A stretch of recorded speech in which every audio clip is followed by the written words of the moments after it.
ocurriendo en tu vida. Date cuenta de los tiempos difíciles, date tiempo de las circunstancias problemáticas que has enfrentado. Y tienes que reconocer que independientemente de todo lo que has pasado, Dios ha estado contigo. Dejemos de estar pensando en los demás. Dejemos de estar pensando que solamente si nos califican los demás, nosotros podemos salir adelante. Piensa.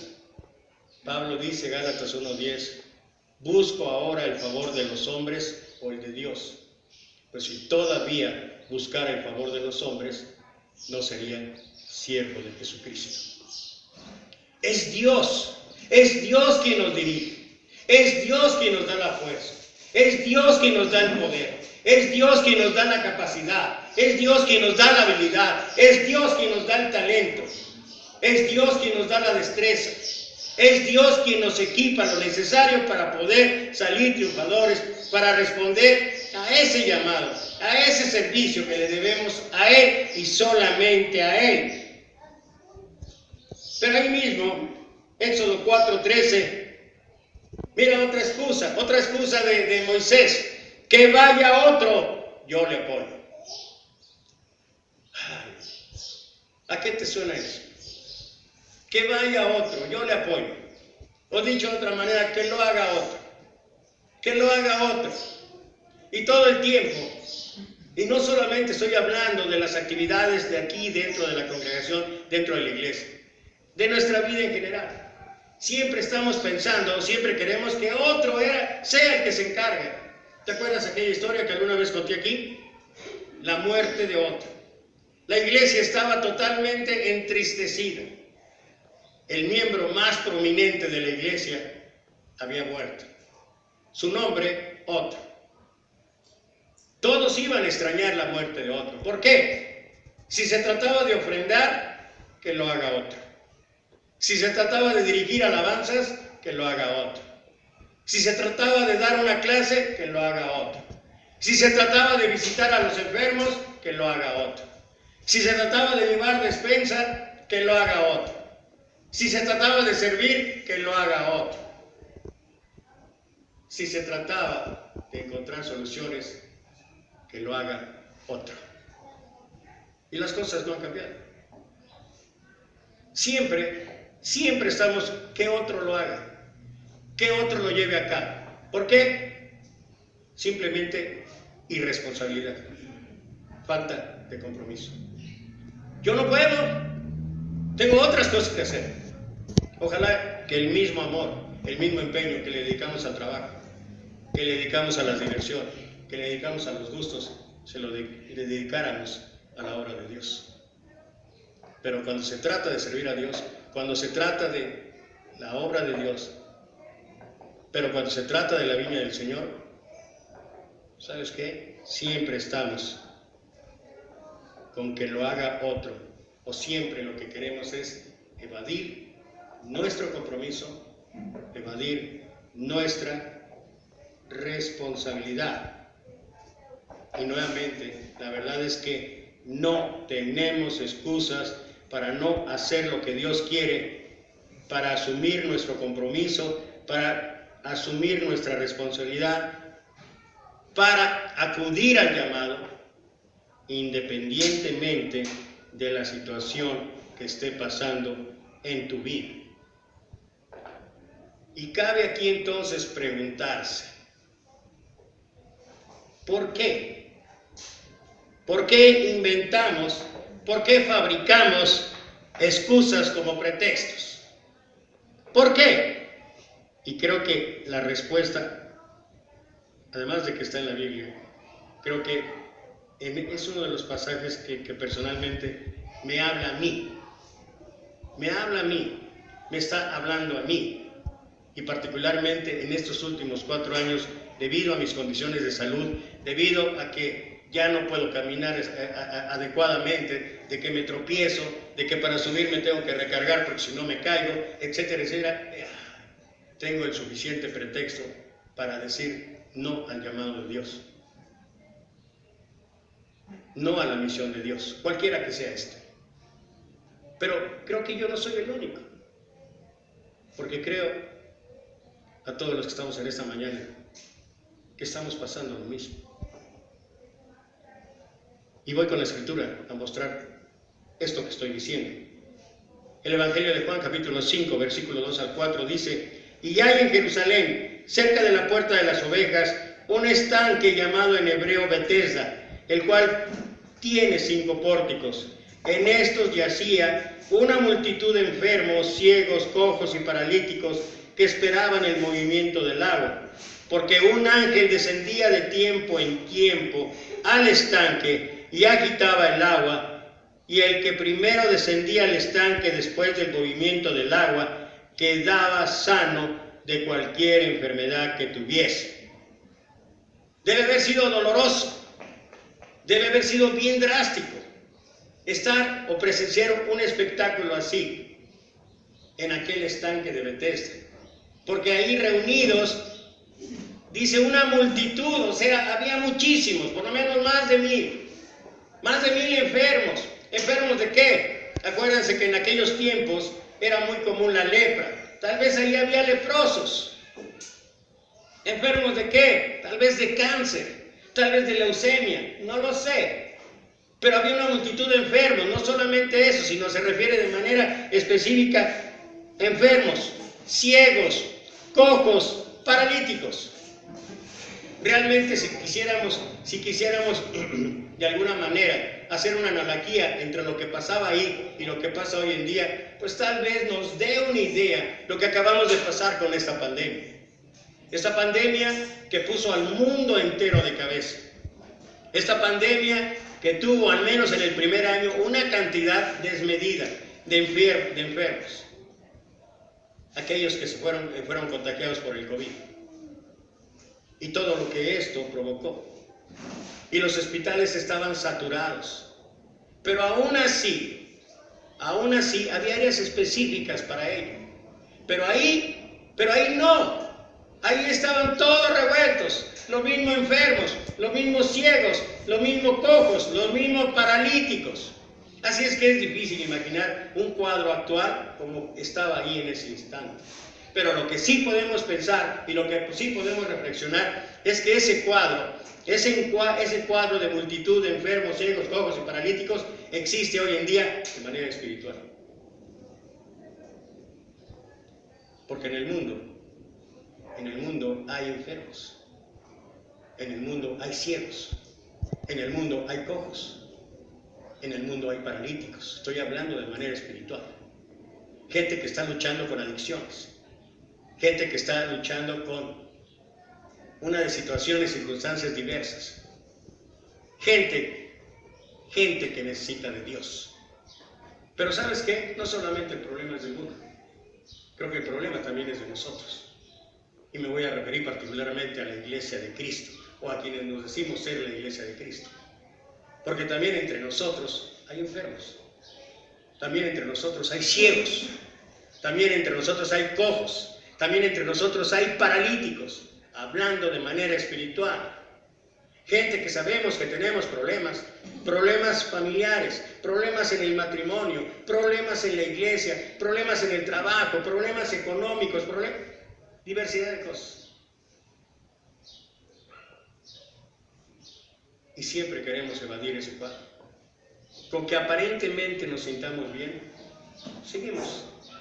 Da igual una que otra cosa.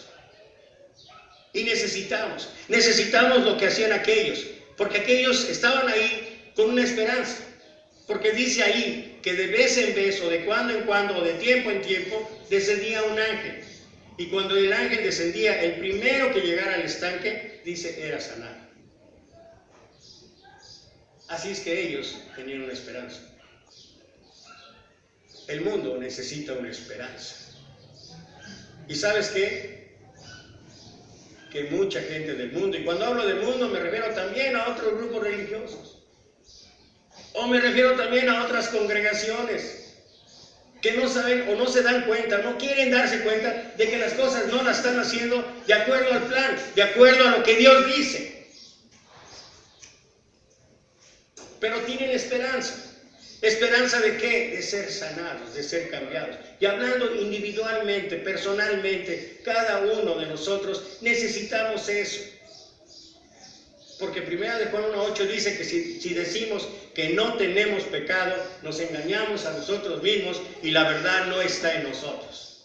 Así es que tenemos por lo menos una lucha diaria con el pecado, en cualquiera de sus manifestaciones.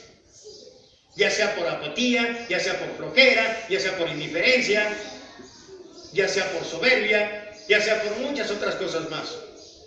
Y a veces, tristemente, y particularmente me refiero a la Iglesia de Cristo, no queremos ver eso.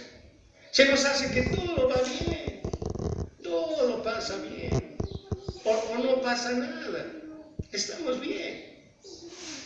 Pasan semanas, pasan meses, pasan años y seguimos igual, nada cambia, solo la sigues. No de aquí, en otro lado, estoy hablando de otro lado. Nada cambia, solo el púlpito. Y no estoy hablando de aquí, estoy hablando de otros lados. Nada cambia, sigue igual, porque el escritor de Hebreos dice, ahí en capítulo 5, versículo 11, acerca de esto, dice el escritor, no puede ser posible. Es increíble, tenemos muchas cosas que decir. Y luego dice la razón o el porqué. Dice, debiendo ser ya maestros, tenéis necesidad de que os vuelva, como los bebés, a dar lechita. Y no somos capaces de ejercitarnos, estoy parafraseando lo que dice ahí, de ejercitarnos o de ejercitar los sentidos en el bien y en el mal. La consecuencia, iglesias semivacías. Pero no solamente es el número. No solamente estoy hablando del número. Y no te escudes con la excusa de que es que somos el remanente. No. Iglesias semivacías. Miembros que no crecen espiritualmente, que no maduran espiritualmente. Seguimos siendo bebés. Como consecuencia, ¿cómo podemos contagiar de ánimo? ¿Cómo podemos contagiar a otros? ¿Cómo podemos llevar esperanza a otros?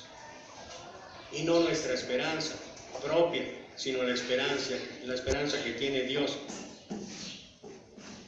para todos nosotros. Y pareciera ser que no nos damos cuenta. Y siempre estamos fabricando excusas para justificar, para pretextar el por qué no crecemos, el por qué no avanzamos.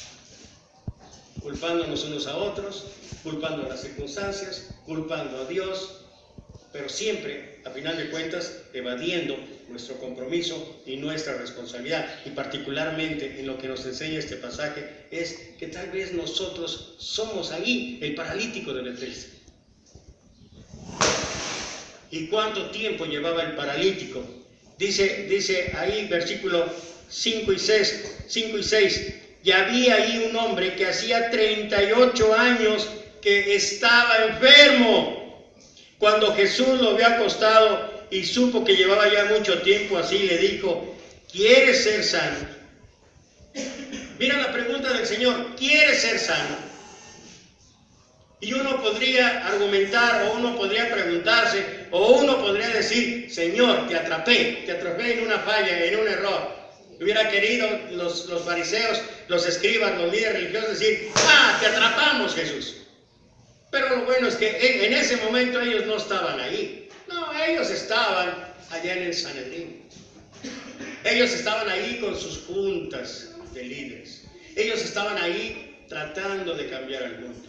Pero donde había sufrimiento, donde había dolor, donde había tristeza, era donde estaba Jesús. Y qué bueno que ellos no estaban ahí, porque si no lo hubieran cuestionado. ¿Ya ves? ¿Cómo es que le dices? Es incongruente lo que estás hablando, Jesús. Si estás viendo que ellos están esperando el movimiento del agua para ser sanados, y tú le preguntas, ¿quieres ser sano?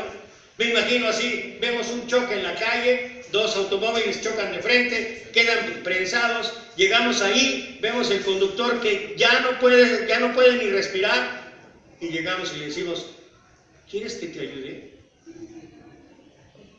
O vamos a un hospital, está aquel hombre o aquella mujer enyesada casi de todo el cuerpo, apenas su brazo o una de sus piernas está libre, y llega uno y le hace, ¡hey! ¿Te duele?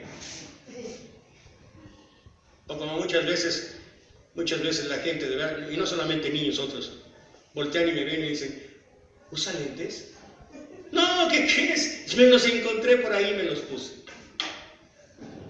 Son de esos absurdos que no son absurdos. Porque lo que Jesús hizo cuando le preguntó al paralítico, ¿quieres ser sano? Lo hizo con un fin, lo hizo con un propósito. Versículo 7. Señor, mira, nota lo que el versículo 7, Señor, le respondió el enfermo, no tengo quien me meta en el estanque cuando se agite el agua, y entre tanto que yo voy, otro desciende antes que yo. ¿Quieres ser sano? Señor, mira la primera palabra en la respuesta del paralítico. Señor. El paralítico podía ver la autoridad de Jesús. El paralítico podía ver el poder de Jesús. Aunque no hubiera estado en sus discursos, aunque no hubiera estado ahí presente, él sabía, él había escuchado de Jesús, él había escuchado de los milagros de Jesús. Y cuando Jesús le preguntó, ¿quieres ser sano? Él le dijo, Señor. O sea, él estaba reconociendo la autoridad, porque la palabra Señor allá en el pueblo de Israel no era una palabra común como la usamos hoy en día. La palabra Señor solamente se refería al poder superior, solamente se refería a Dios. Así es que el paralítico podía reconocer el poder de Jesús, podía reconocer la soberanía de Jesús. Pero después de reconocer la soberanía de Jesús,